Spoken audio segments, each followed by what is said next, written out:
Pag nakita mo yung mga mahal mo sa buhay na malungkot, huwag kang papayag, kapatid. Lalo na kung yung asawa mo, yung nanay mo, yung tatay mo, o mga kapatid mo. Pag nakikita mo silang malungkot, malalim ang iniisip, namumblema, tulungan mo. Huwag kang papayag makita mo silang ganun. Kung mahal mo sila, huwag mo silang pababayaan.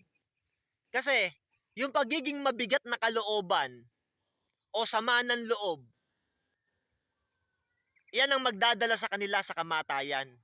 Sabi ng Biblia, sa Kawikaan ng 17 ng 22, ang mabigat na kalooban ay nakakatuyo ng mga buto. Yung mabigat daw na kalooban, sabi ng Biblia, tumutuyo yan ng mga buto.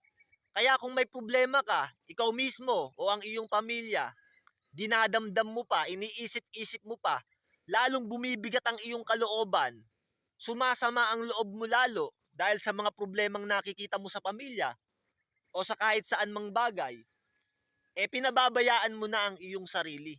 Huwag kang papayag na ilugmok ka ng problema at huwag kang papayag na hayaan mo ang iyong sarili sa sama ng loob.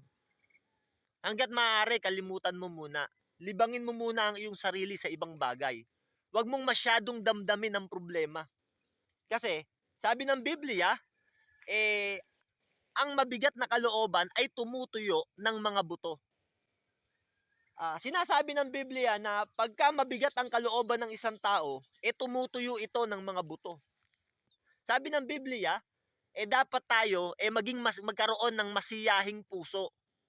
Sabi sa Kawikaan ng 17 ng 22, ang may masayahing puso ay mas mainam na gamot. Yung masayahin daw na puso, mas mainam itong gamot. Pero yung may mabigat na kalooban, tumutuyo ng mga buto. Piliin mo at gawin mo na magkaroon ka ng masayahing puso.